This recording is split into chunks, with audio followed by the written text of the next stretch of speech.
তা আজকে আপনাকে মালিক বানিয়েছেন, আপনার অধীনস্থ রেখে অনেক মানুষকে কাজ নিচ্ছেন আপনার কাছ থেকে, তার মানে আপনি তাদের সাথে দুর্ব্যবহার করবেন, খারাপ ব্যবহার করবেন, তাদের বেতন আটকিয়ে রাখবেন? তা তো হতে পারে না। এমনও তো হতে পারতো যে আপনাকে কর্মচারী আর কর্মচারীদেরকে মালিক, এগুলো বানান কে? আল্লাহ। এজন্য শুকরিয়া করা, মানুষের সাথে দুর্ব্যবহার না করা। নবীজি সাল্লাল্লাহু আলাইহি ওয়াসাল্লাম বলেন, যাদেরকে তোমাদের অধীনস্থ করা হয়েছে তারা তোমাদের ভাই। ফামান কানা আখুহু তাহতা ইয়াদিহি ফালইউতইমহু মিম্মা ইয়াকুলু। অতএব তোমাদের অধীনস্থদেরকে তাওই খাওয়াইবা যা তোমরা নিজেরা খাও। তোমাদের অধীনস্থ যারা, তাদেরকে ওই জিনিসটাই খাওয়াইবা যা তোমরা নিজেরা খাও। ওয়ালইয়ালবাসহু মিম্মা ইয়ালবাসু ওয়ালইয়ালবাসহু মিম্মা ইয়ালবাসু, এবং তোমরা এটাই তাদেরকে পরিধান করাইবা যেটা তোমরা নিজেরা পরিধান করো। ওয়ালা তুকাল্লিফুহুম মা ইয়াগলিবুহুম, এবং তোমাদের কাজের লোকদেরকে দিয়ে কোনো কষ্টদায়ক কাজ তাদের কাছ থেকে তোমরা নিবা না। অত্যধিক কষ্ট হয় এমন কাজ তাদের মাধ্যমে তোমরা করাইবা না। এরপরে দেখেন, আপনি যদি বলি তাহলে তাদেরকে দিয়ে যদি কষ্টদায়ক কাজ নাই করাই তাহলে কাজের লোক রাখছে কেন? নবীজি সাল্লাল্লাহু আলাইহি ওয়াসাল্লাম বলেন, ফা ইন কাল্লাফতুমুহুম ফাআইনুহুম, অত্যধিক পরিমাণে কষ্ট হয় এমন কাজ যদি তাদের কাছ থেকে নিতে চাও, সেই কাজের সহযোগী তোমরা নিজেরা হইও। নিজেরা কি হইও? এই কাজের সহযোগী হইও। উদাহরণ দিলে বুঝবেন। আপনার ঘরের কাজের লোককে আপনি এমন একটা কষ্টদায়ক কাজ দিয়েছেন যেটা তার পক্ষে সম্ভব না, কিন্তু সে ঘাবড়িয়ে গেছে, সে হতাশ হয়ে গেছে, এটা কিভাবে করব। সাথে যদি আপনিও লেগে যান, তখন কি সে তখন সাহস হারাবে না? তার মধ্যে হিম্মত চলে আসবে, আরে আমার মালিক আমার সাথে লেগে গেছে, তাহলে আমি আর বসে থেকে লাভ কি?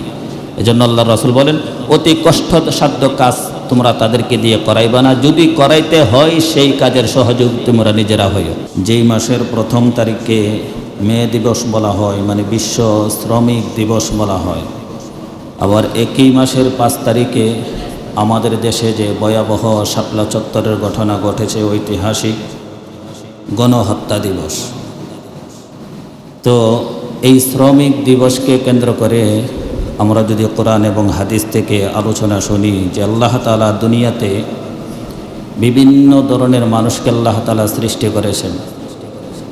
প্রশংসা আল্লাহ তাআলার, আলহামদুলিল্লাহিল্লাযী জাআলাশ শামসা ওয়াল কমারা বিহুসবান ওয়ান নাজমা ওয়াশ শাজারা ইয়াসজুদান। প্রশংসা হইল আল্লাহ তাআলার, যিনি চন্দ্রকে সূর্যকে আপন গতিতে চালাইতেছেন। প্রশংসা সেই আল্লাহর, যিনি বৃক্ষলতা সমূহকে অনুগত করেছেন। ওয়াফাদ্দালা জামানান আলা জামান, এবং প্রশংসা হইল সেই সত্তার, যিনি সময়ের উপরে সময়কে প্রাধান্য দিয়েছেন। কামা ফাদ্দালা মাকানান আলা মাকান, যেমনিভাবে তিনি আবার স্থানের উপরে স্থানকে, জায়গার উপরে জায়গাকে প্রাধান্য দিয়েছেন। ওয়া ইনসানান আলা ইনসান, এমনইভাবে আবার আল্লাহ তাআলা মানুষের উপরে মানুষকে প্রাধান্য দিয়েছেন। এটা আল্লাহ তাআলা পৃথিবীটাকে একটা সুন্দর নিজাম আর পদ্ধতিতে আল্লাহ তাআলা সৃষ্টি করেছেন, যেন দুনিয়া স্থবির না হয়ে যায়। দুনিয়ার যে প্রাকৃতিক একটা নিয়ম, এটা যেন সুন্দরভাবে চলতে থাকে, যেন আল্লাহ তাআলা এরকম বানিয়েছেন। এটা কোনো বৈষম্য না। যেমন সূরা আয-যুখরুফের 32 নম্বর আয়াত আল্লাহ তাআলা বলেন যে, নাহনু কাসামনা বাইনাহুম মাঈশাতাহুম ফিল হায়াতিদ দুনিয়া ওয়া রাফা'না বা'দাহুম ফাওকা বা'দিন দারাজাতিন লিয়াত্তাখিযা বা'দুহুম বা'দান সুখরিয়া। আল্লাহ তাআলা বলেন যে, এই পার্থিব জীবনে আমি মানুষের জন্য রিজিক বন্টন করেছি। দুনিয়ার জিন্দেগিতে আমি আল্লাহ তাআলা মানুষের জন্য রিজিক বন্টন করেছি। ওয়ারাফা'না বা'দাহুম আলা বা'দিন ফাওকা দারাজাত, এবং একজন মানুষকে আরেকজন মানুষের উপরে, কিছু মানুষকে কিছু মানুষের উপরে আমি আল্লাহ তাআলা মর্যাদায় আসীন করেছি, উন্নত করেছি। কেন করেছি? লিয়াত্তাখিযা বা'দুহুম বা'দান সুখরিয়া, তারা যেন একে অন্যকে দিয়ে কাজ করিয়ে নিতে পারে। এজন্য আল্লাহ তাআলা এরকম বানাইছেন। পৃথিবীর সব মানুষ যদি সমপরিমাণ টাকাওয়ালা হইতো, সম্পদওয়ালা হইতো, তাহলে কোনো মেতর পাওয়া যেত টয়লেট পরিষ্কার করার জন্য? নিজের বাথরুম নিজেই পরিষ্কার করা লাগতো। আপনার চুল বড় হইলে সবাই যদি একই রকমের ধনী হইতো, একই পেশায় নিমজ্জিত থাকতো, তাহলে আপনার চুল কাটার জন্য নাপিত পাইতেন না। আপনার জুতাকে পলিশ করার জন্য আপনি মুসি পাইতেন না। আপনি মাছ কিনে খাওয়ার জন্য জেলে পাইতেন না, গোশত কিনে খাওয়ার জন্য কসাই পাইতেন না। প্রত্যেকটা কাজ নিজেকেই করতে হতো। এজন্য আল্লাহ তাআলা পৃথিবীটাকে বৈচিত্র্যময় করে সৃষ্টি করেছেন, মানুষকে মানুষের উপরে প্রাধান্য দিয়েছেন, সময়কে সময়ের উপরে প্রাধান্য দিয়েছেন। দুনিয়ার সব সময়ের কি মর্যাদা সমান? একটা সময়ের উপরে আরেকটা সময়ের মর্যাদা আল্লাহ তাআলা দিয়েছেন। যেমন এই যে জুমার দিন, এমন একটা সময় আছে যেই সময়টা আল্লাহ তাআলার কাছে দোয়া করলে আল্লাহ তাআলা দোয়াকে বিশেষভাবে কবুল করে নেন। তো এই যে একটা সময়, সময়ের উপরে প্রাধান্য কে দিয়েছেন? আল্লাহ। দিনের উপরে দিনের প্রাধান্য কে দিয়েছেন? আল্লাহ। সপ্তাহের প্রতিটা দিন কি সমান? না, জুমার দিনের আলাদা বৈশিষ্ট্য। ঠিক মাস 12টা কি সমান? না, রমজান মাসের আলাদা গুরুত্ব আছে না নাই? সপ্তাহ একটার উপরে একটাকে আল্লাহ তাআলা প্রাধান্য দিয়েছেন। যেমন জিলহজ মাস সামনে আসতেছে, জিলহজ মাসের প্রথম দশক গুরুত্ব আছে না নাই? রমজানের শেষ দশক গুরুত্ব আছে না নাই? তো সময়ের উপরে সময়ের প্রাধান্য, জায়গার উপরে জায়গার প্রাধান্য। মক্কা আর মদিনার মতো জায়গা পৃথিবীতে আর কোথাও আছে? এই যে জায়গার উপরে জায়গার প্রাধান্য দিয়েছেন কে? আল্লাহ। এমনইভাবে আপনি গ্রামগঞ্জেও দেখেন, শহরাঞ্চলেও দেখেন যে আপনার গ্রামের যেই পরিমাণ জায়গা এবং শহরের সাথে রাস্তার সাথে যেই পরিমাণ জায়গা, সেই জায়গা আর এই গ্রামের ভিতরে জায়গা কি সম পরিমাণ মূল্য? দুনিয়াবি হাইসিয়তের সম পরিমাণ মূল্য নাই। ঠিক আল্লাহ তাআলা এমনভাবে প্রত্যেকটা মানুষকেই বানাইছেন, কাউকে আল্লাহ তাআলা সম্পদ বেশি দিয়েছেন, কাউকে কম দিয়েছেন। এটা কেন করেছেন? যে পৃথিবী যেন সুন্দরভাবে, সুন্দর একটা নিজামে পদ্ধতিতে যেন চলতে পারে, মানুষ যেন আল্লাহ তাআলা শুকরিয়া করে। এজন্য সম্পদওয়ালাদেরও কাজের লোক দরকার, আবার ঠিক তদ্রূপভাবে কাজের লোকদেরও কী দরকার? কাজ দরকার। এজন্য দেখেন যাদের কাজ করানো প্রয়োজন তারা বাজারে যায়, যায় দেখে কিছু মানুষ দাঁড়িয়ে থাকে, আবার ওদেরও কিসের প্রয়োজন? কাজের প্রয়োজন। সম্পদওয়ালাদের লোকের প্রয়োজন আর ওদের কাজের প্রয়োজন। এই পদ্ধতিতে আল্লাহ তাআলা সৃষ্টি করেছেন দুনিয়াটাকে সুন্দর করে চলার জন্য।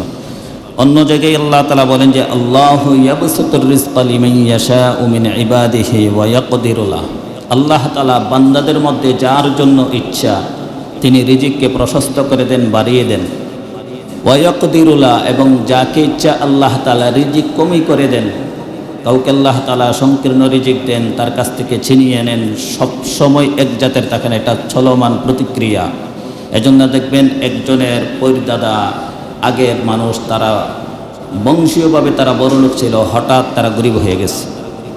এমন হয় কি হয় না? হয়। এটা আল্লাহ তাআলা করেছেন যে এটা চলমান প্রক্রিয়া, যে কোনো সময় যে কোনোটা হতে পারে। অতএব তোমাকে যখন আমি আল্লাহ তাআলা মানুষের উপরে প্রাধান্য দিয়েছি, সম্পদ দিয়ে তোমাকে আলাদা স্তরে উন্নতি করেছি, তোমাকে ক্ষমতা দিয়েছি, তুমি এই সম্পদ আর ক্ষমতা পেয়ে মানুষের উপরে দুর্ব্যবহার করিও না। সূরাত আলে ইমরানে আল্লাহ তাআলা বলেন 26 নম্বর আয়াতে, কুলিল্লাহুম্মা মালিকাল মুলক তুতিল মুলকা মান তাশা ওয়া তানজিউল মুলকা মিম্মান তাশা। হে নবী, আপনি বলে দেন সমস্ত রাজত্বের মালিক একমাত্র কে? আল্লাহ। কুলিল্লাহুম্মা মালিকাল মুলক, পৃথিবীর সার্বভৌমত্বের মালিক কে? আল্লাহ। তুতিল মুলকা মান তাশা, তিনি যাকে ইচ্ছা তার ক্ষমতা থেকে ক্ষমতা দেন। ওয়া তানজিউল মুলকা মিম্মান তাশা, আবার যার কাছ থেকে ইচ্ছা হয় এই ক্ষমতাকে ছিনিয়ে নেন। ওয়া তুইজ্জু মান তাশা, এমনইভাবে আল্লাহ তাআলা যাকে ইচ্ছা সম্মানিত করেন। অত দিল্লু মান তাশা, আবার যাকে ইচ্ছা আল্লাহ তাআলা অপদস্থ, লাঞ্ছিত, অপমানিত করেন। বিয়াদিকাল খাইর, সমস্ত কল্যাণ একজনের হাতে, তিনি কে? আল্লাহ। ইন্নাকা আলা কুল্লি শাইইন কাদির, তিনি প্রত্যেকটা বিষয়ের উপরে ক্ষমতাবান। আল্লাহ তাআলা এগুলো কেন করেছেন? যে আমরা যেন আমরা ক্ষমতা পেয়ে, সম্পদশালী হয়ে, আমরা বড়লোক হয়ে আমাদের অধীনস্থ যারা তাদের সাথে যেন আমরা দুর্ব্যবহার না করি। আমাকে আল্লাহ তাআলা মিল ফ্যাক্টরি বানিয়েছেন, মালিক বানিয়েছেন। আমার অধীনে হাজার হাজার কর্মচারী, শ্রমিক তারা কাজ করে। এই শ্রমিকদেরকে যেন আমি আপনি না ঠকাই, এজন্য আল্লাহ তাআলা পৃথিবীকে এরকমভাবে সৃষ্টি করেছেন। আল্লাহ তাআলা সূরাতুল জুমাতে বলেন, ফাইদা কুদিয়াতিস সালাহ ফান্তাশিরু ফিল আরদ, তোমরা যখন নামাজ শেষ হয়ে যায়, ফান্তাশিরু ফিল আরদ, তখন তোমরা জমিনের মধ্যে ছড়িয়ে পড়ো। কৃষক কৃষিকাজে চলে যাও, চাকরিজীবী চাকরিজীবীতে চলে যাও, চাকরিতে চলে যাও। যারা ব্যবসা করো, বাণিজ্য করো, তোমরা তোমাদের ব্যবসা বাণিজ্যে চলে যাও। ওয়াবতাগু মিন ফাদলিল্লাহ, গিয়ে কি করো? আল্লাহ তাআলার ফজল, দয়া, ইহসান, এগুলো তোমরা তালাশ করতে থাকো। ওয়াযকুরুল্লাহ, কাসীরা, এবং আল্লাহ তাআলার জিকির করো, অধিক পরিমাণে আল্লাহ তাআলাকে স্মরণ করো, লাআল্লাকুম তুফলিহুন, যেন তোমরা সফল কাম হও। প্রত্যেকটা জায়গাতে মানুষ যখন অত্যধিক পরিমাণে জিকির করে তখন আল্লাহ তাআলা তাকে সফলতা দিয়ে দেন। এজন্য আল্লাহ তাআলা এরকমভাবে বানিয়েছেন, হাদিসের মধ্যে নবী মুহাম্মদ সাল্লাল্লাহু আলাইহি সাল্লাম বলেছেন যে মানুষের কাছে সর্বোত্তম রিজিক হইল সেটা যেটা মানুষ নিজ হাতে কর্ম করে উপার্জন করে যেই খাবার খায়, সেটা হইল সবচেয়ে উত্তম রিজিক, সবচেয়ে ভালো রিজিক। হাদিসের মধ্যে আল্লাহ রাসূল বলেন, মা আকালা আহাদুন তাআমান কাত্তু খায়রুম মিন আই আকুলা মিন আমালি ইয়াদি। মানুষ যেই সমস্ত খাবার খায় তার মধ্যে উত্তম খাবার হইল সেটা যেটা নিজ হাতে কর্ম করে খায়, সেটা বসে বসে খায় না, বসে বসে সুদের টাকা লাভ বাড়িয়ে এনে খায় না, ঘুষ খায় না, চাঁদাবাজি করে খায় না, বসে বসে এগুলো করে না, কিন্তু নিজ হাতে কর্ম করে করে উপার্জন করে করে তখন মেহনত করে খায়। আর এই মেহনত করে যারা খায় তাদের এই খাবারটাকে সর্বোৎকৃষ্ট খাবার বলে ঘোষণা দিয়েছেন কে? আমার আপনার নবী মুহাম্মদ সাল্লাল্লাহু আলাইহি ওয়াসাল্লাম। এরপরে আল্লাহ রাসূল বলেন, ওয়া ইন্না নাবিয়াল্লাহি দাউদ আলাইহিস সালাম কানা ইয়াকুলু মিন আমালি ইয়াদি। হযরত দাউদ আলাইহিস সালাতু ওয়াস সালাম নিজ হাতে কর্ম করে খেতেন। আল্লাহ তাআলা পৃথিবীতে যত নবী পাঠাইছিলেন সমস্ত নবীরা কর্ম করে খেয়েছেন। এটা কেন উদাহরণ দিয়েছেন? যে আমরা উম্মত হিসেবে আমরা যেন কাজ করতে আমাদের লজ্জা না হয়। সূরাতুল বালাদ আল্লাহ তাআলা বলেন, লাকাদ খালাকনাল ইনসানা ফি কাবাদ। আমি মানুষকে শ্রম নির্ভর রূপে সৃষ্টি করেছি, মানুষকে শ্রমিক হিসাবে আমি আল্লাহ তাআলা সৃষ্টি করেছি। অতএব মানুষ কর্ম করে খাবে, কাজ করে খাবে, কিন্তু কোনো কাজেই সে লজ্জাবোধ করবে না। যত ছোট পেশা হোক এটাকে সে লজ্জা করবে না। যারা সম্পদশালী হয়েছেন, টাকাওয়ালা হয়েছেন, আপনাদের ঘরে যেই সমস্ত সন্তান জন্ম নিয়েছে তারা তো জন্ম থেকেই দেখছে যে আপনি বড় লোক। সে ডাক্তারের কাছে গেলে আপনার গাড়িতে বসে সে ডাক্তারের কাছে যায়, সে তো গরিবের মর্তবা বুঝবে না, মর্যাদা বুঝবে না। এজন্য আপনি তাকে ইতিহাস শোনাবেন, আপনার হালাত কীরকম ছিল, আপনার দাদার হালাত কীরকম ছিল। অনেকে আমরা যখন একটু টাকাওয়ালা হয়, সম্পদওয়ালা হয়, ক্ষমতাওয়ালা হয়, তখন অতীত ইতিহাস আমরা ভুলে যাই। এই অতীত ইতিহাস মনে না রাখার কারণে আমাদের বিভিন্ন রকমের সমস্যা হয়। এজন্য আল্লাহ তাআলা পদে পদে স্মরণ করে যে না, তোমরা বলে যেও না, তোমরা এগুলোকে স্মরণ করো, তোমরা তোমাদের পরিবার পরিজন এদেরকে শোনাও, তোমাদের ইতিহাসগুলো শোনাও, তাদেরকে মানবতা শেখাও। এগুলো করলে মানবতা শিখে মানুষ। মানুষের হাতের কর্ম করে খাওয়া এটা হলো সর্বোৎকৃষ্ট খাবার। আল্লাহ রাসূলকে জিজ্ঞেস করা হলো, আইয়ুল কাসবি আতিয়াবু ইয়া রাসূলুল্লাহ, কামাইয়ের মধ্যে সর্বোৎকৃষ্ট কামাই কোনটা? রিজিকের মধ্যে সর্বোৎকৃষ্ট রিজিক কামাইয়ের মধ্যে, কামাই তো করে মানুষ বিভিন্ন জিনিস কামাই করে, এর মধ্যে সর্বোৎকৃষ্ট কামাই কোনটা? নবীজি সাল্লাল্লাহু আলাইহি সাল্লাম বলেন, আমালুর রাজুলু বিয়াদি। মানুষ হাতে যেই জিনিস কামাই করে সেটাই হলো সবচেয়ে উত্তম কামাই। নিজে কাজ করে খেয়ে, কোনো ঘুষের টাকা না, চাঁদার টাকা না, সুদের টাকা না, বসে বসে খানা। বসে বসে খারা কা জানেন? বসে বসে যারা খা তারা হলো রুগী।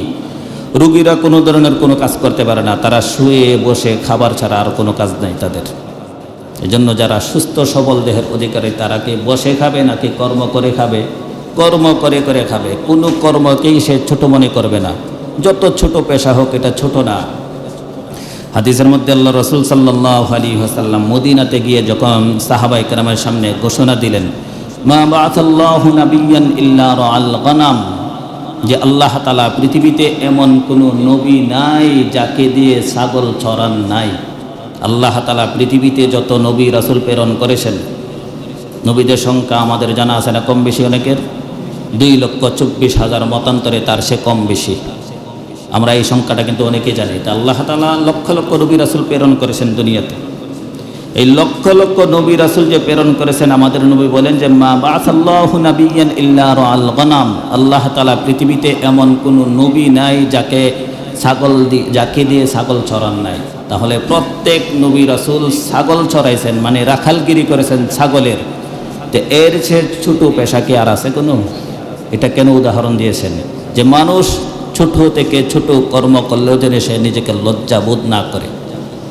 এই কথা যখন আল্লাহ রাসূল বলেন, ফাকালা আসহাবুহু ওয়া আনতা, তখন সাহাবায়ে কেরামের মধ্যে কিছু সাহাবায়ে কেরাম বললেন, ইয়া রাসূলুল্লাহ, আপনিও কি ছাগল চড়াইছেন? নবী মুহাম্মদ সাল্লাল্লাহু আলাইহি ওয়াসাল্লাম যখন এই ঘোষণা দেন, এই ওয়াজ করেন, তখন হাজার হাজার সাহাবায়ে কেরামের সামনে তো বলেছেন, তখন উনি প্রেসিডেন্ট, মদিনার প্রেসিডেন্ট, ওনার আশপাশে একজন প্রেসিডেন্টের সামনে বা আশপাশে যেরকম থাকার দরকার সেই পরিমাণ লোক সমাগম থাকে। তো উনি যখন এই কথা বলেছেন, সাহাবীরা আশ্চর্য হয়েছেন।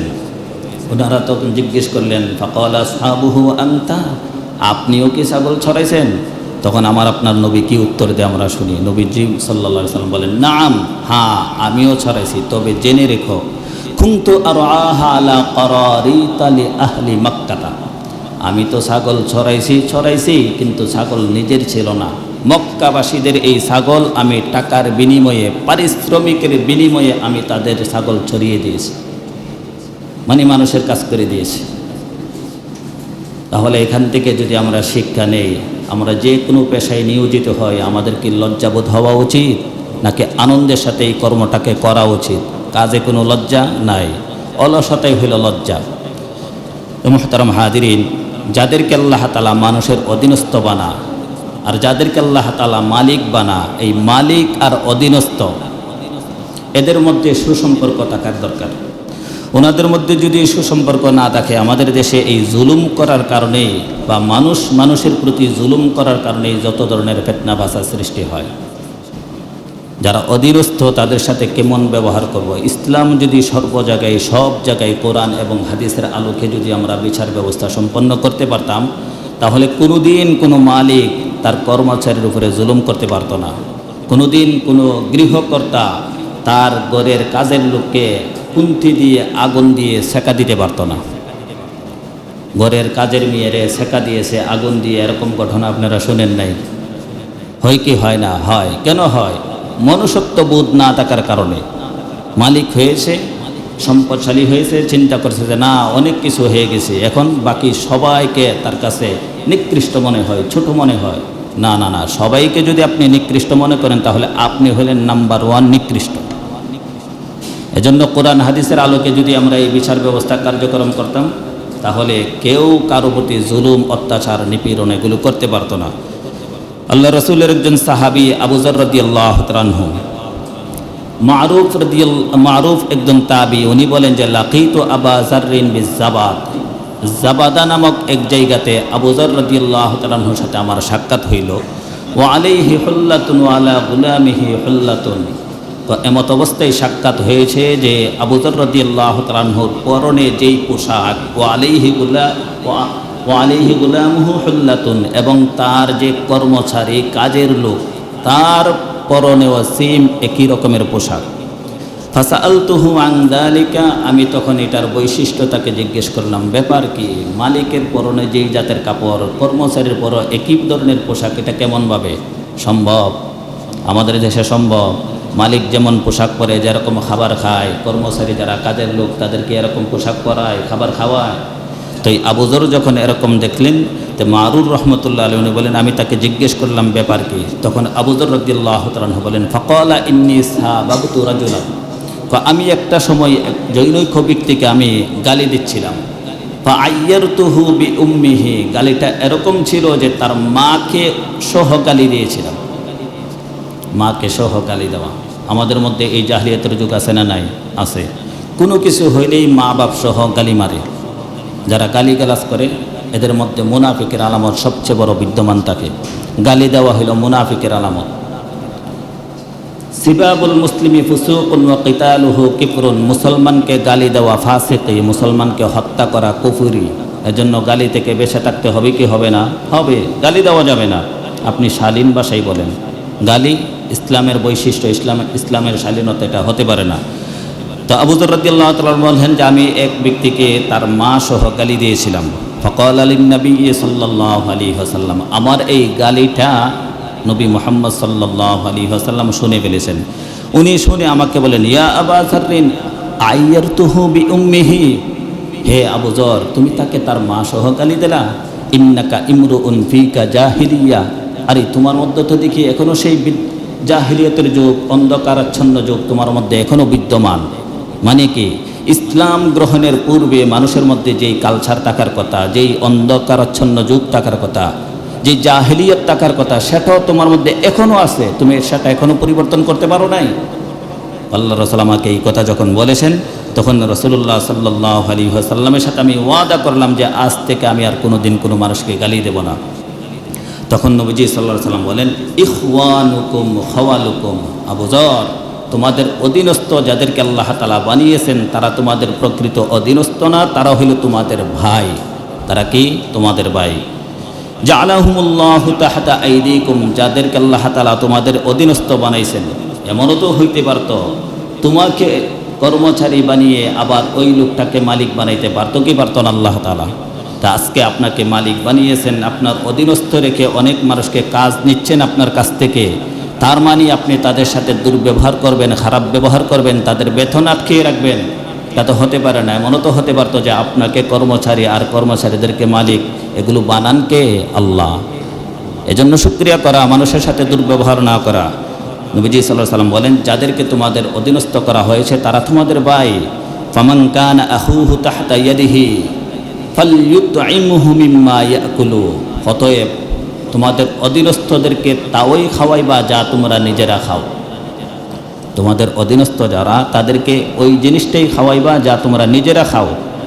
ওয়ালইয়ালবাসহু মিম্মা ইয়ালবাসু ওয়ালইয়ালবাসহু মিম্মা ইয়ালবাসু, এবং তোমরা এতেই তাদেরকে পরিধান করাইবা যেটা তোমরা নিজেরা পরিধান করো। ওয়ালা তুকাল্লিফুহুম মা ইয়াগলিবুহুম, এবং তোমাদের কাজের লোকদেরকে দিয়ে কোনো কষ্টদায়ক কাজ তাদের কাছ থেকে তোমরা নিবা না। অত্যধিক কষ্ট হয় এমন কাজ তাদের মাধ্যমে তোমরা করাইবা না। এরপরে দেখেন, আপনি যদি বলি তাহলে তাদেরকে দিয়ে যদি কষ্টদায়ক কাজ নাই করাই তাহলে কাজের লোক রাখছে কেন? নবীজি সাল্লাল্লাহু আলাইহি ওয়াসাল্লাম বলেন, ফাইন কাল্লাফতুমুহুম ফাআইনুহুম, অত্যধিক পরিমাণে কষ্ট হয় এমন কাজ যদি তাদের কাছ থেকে নিতে চাও, সেই কাজের সহযোগী তোমরা নিজেরা হইও। নিজেরা কি হইও? এই কাজের সহযোগী হইও। উদাহরণ দিলে বুঝবেন। আপনার ঘরের কাজের লোককে আপনি এমন একটা কষ্টদায়ক কাজ দিয়েছেন যেটা তার পক্ষে সম্ভব না, কিন্তু সে গাবড়িয়ে গেছে, সে হতাশ হয়ে গেছে, এটা কীভাবে করব। সাথে যদি আপনিও লেগে যান তখন কি সে তখন সাহস হারাবে না? তার মধ্যে হিম্মত চলে আসবে, আরে আমার মালিক আমার সাথে লেগে গেছে, তাহলে আমি আর বসে থেকে লাভ কি? এজন্য আল্লাহ রাসূল বলেন, অতি কষ্টসাধ্য কাজ তোমরা তাদেরকে দিয়ে করাইবা না। যদি করাইতে হয় সেই কাজের সহযোগ তোমরা নিজেরা হইও। আমরা হইনি। আমরা যদি হইতাম তাহলে আর আমাদের মধ্যে কোনো বিভেদ হইতো, ঝগড়া হইতো, ফিতনা হইতো, ফাসাদ হইতো, জুলুম হইতো, নিপীড়ন হইতো, এগুলো হইতো না। আমরা এগুলো পারি না বিদায় এরকম। এজন্য ঘোষণাও দিয়েছেন আল্লাহ রাসূল হাদিসের মধ্যে, কঠিন যেই সমস্ত মালিকরা মালিক হওয়ার কারণে কর্মচারীদের প্রতি, অধীনস্থদের প্রতি জুলুম করে, খারাপ আচরণ করে, দুর্ব্যবহার করে, আল্লাহ রাসূল বলেন, লা ইয়াদখুলুল জান্নাতা সাইয়্যুল মালাকা, ওই মালিক কখনো জান্নাতে যাবে না যেই মালিক তার কর্মচারী অধীনস্থদের সাথে দুর্ব্যবহার করে, খারাপ ব্যবহার করে। আর যেই সমস্ত মালিকরা বেতন মাসের মাস, বছরের বছর আটকায় রাখে, এরা জান্নাতে যাইব? কথা বলেন। দুর্ব্যবহার করলে যদি জান্নাতে না যা, যারা মাসের পর মাস এই কর্মচারীদের বেতন আটকে রাখে, তারা কি যাইব জান্নাতে? তাদের ভিতরে আল্লাহর ভয় যদি থাকতো তাহলে তারা এগুলো করতে পারতো। এজন্য প্রতিটা জায়গায় ইসলাম দরকার। আমরা তো ইসলামকে শুধু মসজিদ আর মাদ্রাসা এর ভিতরে সীমাবদ্ধ করে রেখেছি। মসজিদে আসলে পুঙ্খানুপুঙ্খানুভাবে কীভাবে ইসলাম পালন করা যায় তখন আমরা এই ইসলামকে তখন ব্যবহার করি। মানুষ যখন মারা যায় কিভাবে সুন্দরভাবে ডান পা দিয়ে একজনের কাঁধ বদলে আরেকজনের কাঁধে নিয়ে খাটিয়া 10 পা করে 20 পা করে কাঁধ বদলে ঘুরাইয়া মানুষ আকপিস করে খুব সুন্দরভাবে তখন তাকে দাফন করি। একটু টের বেটের হইতে দেয় না, মনে করি এটা করলেই জান্নাতে যাব কা, তার সারা জিন্দিগির ফিরিস্তি এখানেই শেষ। এখনো এসময় ইসলাম এই পরিমাণে মানে একটু ত্রুটি হতে দেয় না মরার পরে, কিন্তু জীবিত থাকাকালীন এগুলো ভ্রুক্ষেপ করে না। যদি ভ্রুক্ষেপ করত তাহলে কি শ্রমিক আন্দোলন হইতো? মে মাসকে কেন্দ্র করে বিশ্ব শ্রমিক আন্দোলন দিবস এটা হইতো? হয় না। এজন্য আল্লাহ রাসূল বলেন, লা ইয়াদখুলুল জান্নাতা সাইয়্যুল মালাকা, ওই সমস্ত মালিকরা জান্নাতে যাবে না যেই সমস্ত মালিক তাদের কর্মচারী অধীনস্থদের প্রতি জুলুম করে, দুর্ব্যবহার করে। আল্লাহ রাসূল সাল্লাল্লাহু আলাইহি সাল্লাম আমাদেরকে শিখিয়েছেন, তোমরা যখন কোনো কাজ নিবা কারো মাধ্যমে, তার সাথে তোমরা আগের থেকেই তার পারিশ্রমিক নির্ধারণ করে নিবা। পারিশ্রমিক নির্ধারণ যদি না করে নাও, তাহলে কাজ সারানোর পরে যেই পরিমাণ পারিশ্রমিক বেচারা দাবি করবে সেই পরিমাণ পারিশ্রমিক দিতে তুমি বাধ্য থাকিবে। এবার রিক্সাওয়ালা হোক, যে কোনো ধরনের কাজ হোক, আপনি ওঠার আগে তার সাথে কথা বলে যাচাই বাছাই করে পুরায় নেবেন। যদি পুরায় না নেন, আপনার 20 টাকার ভাড়া যদি আপনাকে 50 টাকা দাবি করে, আপনাকে 50 টাকা দিতে বাধ্য থাকিবেন।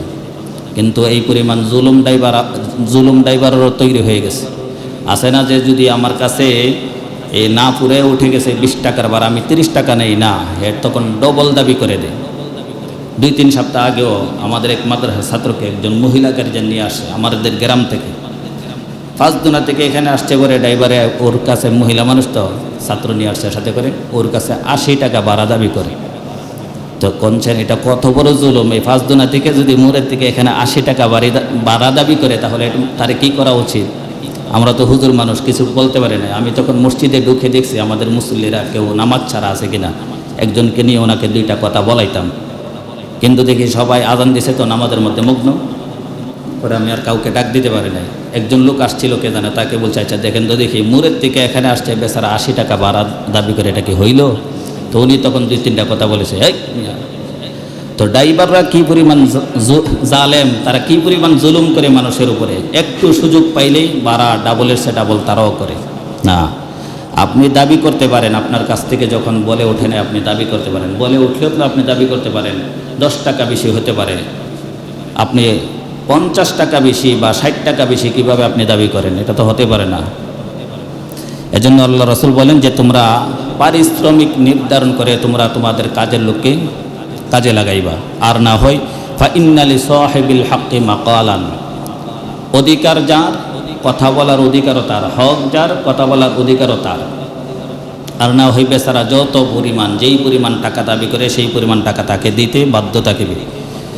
এজন্য মুহতারাম হাদিরিন, আমরা যদি আমাদের অধীনস্থদের সাথে সুন্দর ব্যবহার করতে পারি, যাদেরকে আল্লাহ তাআলা মালিক বানিয়েছেন, যাদেরকে কর্মচারী বানিয়েছেন, কর্মচারী হওয়াটাও দোষের না, মালিক হওয়াটাও দোষের না। এই মালিক আমরা নিজেরা ইচ্ছা করে মালিক হয় নাই, কর্মচারী আমরা নিজেরা ইচ্ছা করে কর্মচারী হই নাই, বানাইছেন একজন, তিনি কে? আল্লাহ। আল্লাহ এগুলো করেছেন পৃথিবীর সৌন্দর্য রক্ষার জন্য। এজন্য আপনাকে ক্ষমতা দিয়েছেন, মালিক বানিয়েছেন, আপনার অধীনস্থ অনেক লোক খাটে, তাদের প্রতি আপনি সুন্দর ব্যবহার করবেন। আপনি যা খাবেন তাদেরকে তা খাওয়ানোর জন্য আপনি চেষ্টা করবেন। যথাযথ সময়ে তাদেরকে বেতন দেওয়ার জন্য আপনি সচেষ্ট হবেন। যদি নাও দিতে পারেন, তাদের সাথে আপনি সহানুভূতি দেখাবেন যে এই মাসে তো পারতেছি না, একটু দেরি হইতেছে। লজ্জিত হবেন, অনুতপ্ত হবেন, তাকে পিঠে হাত বুলিয়ে 2 কথা বুঝিয়ে বলবেন, কিন্তু কোনো অবস্থাতেই তার উপরে জুলুম করা যাবে না। রাসূল সাল্লাল্লাহু আলাইহি ওয়াসাল্লাম বনি ইসরাইলের 3 ব্যক্তির ঘটনা সাহাবায়ে কেরামকে শোনাইছেন। যে বনি ইসরাইল 3 জন ব্যক্তি, তারা সফরে বের হয়েছে।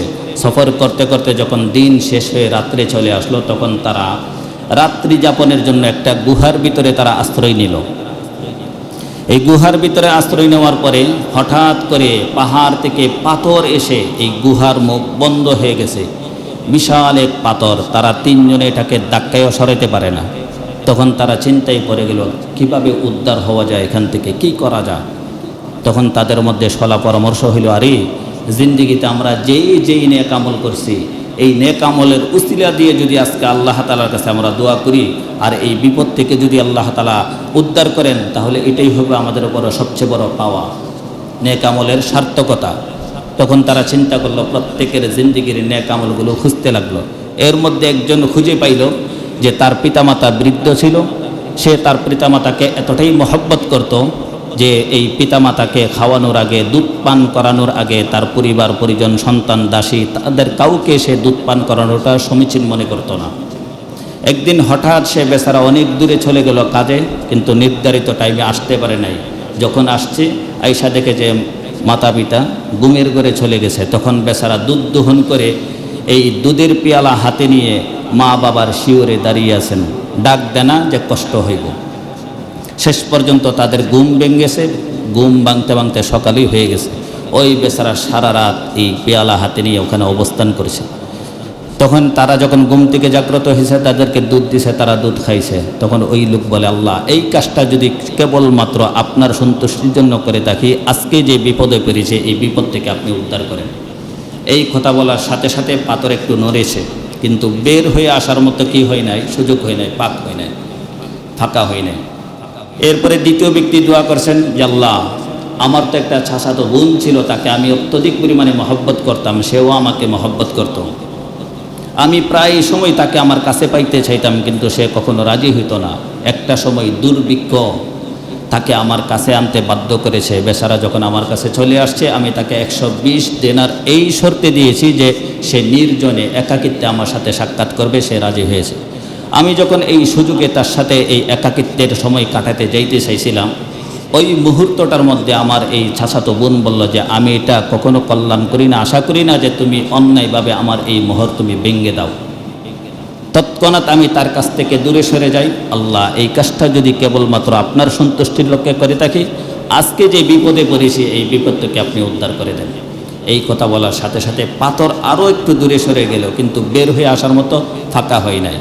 3 নম্বর যে ব্যক্তিটা, সেই ব্যক্তি দোয়া করল, আল্লাহুম্মা ইন্নী ইস্তাআজারা আজারা ফা আতাইতুহুম ইস্তাআজারতু আজারা ফা আতাইতুহুম। উনি বলল যে আল্লাহ, আপনি তো জানেন আপনি আমাকে মালিক বানিয়েছিলেন, আমি কিছু কর্মচারী, কাজের লোক, অধীনস্থকে আমার কাজে কাটাইতাম। একটা সময় তাদের সবাইকে আমি পারিশ্রমিক দিয়ে দিয়েছি, আমার কাজের লোকদের মধ্যে সবাইকে পারিশ্রমিক দিয়ে দিয়েছি, কিন্তু এক লোক বেচারা এই পারিশ্রমিক না নিয়ে গায়রা রাজুলিন ওয়াহিদিন তারাকাল্লাযী লাহু ওয়া যাহাবা, একজন লোক পারিশ্রমিক না নিয়ে উনি চলে গেছেন, বাকি সবাইকে আমি পারিশ্রমিক দিয়ে দিছি। ফাসাম্মারতুহু আজরাহু হাত্তা কাসুরাত মিনহুল আমওয়াল, ফাসাম্মারতু আজরাহু হাত্তা কাসুরাত মিনহুল আমওয়াল।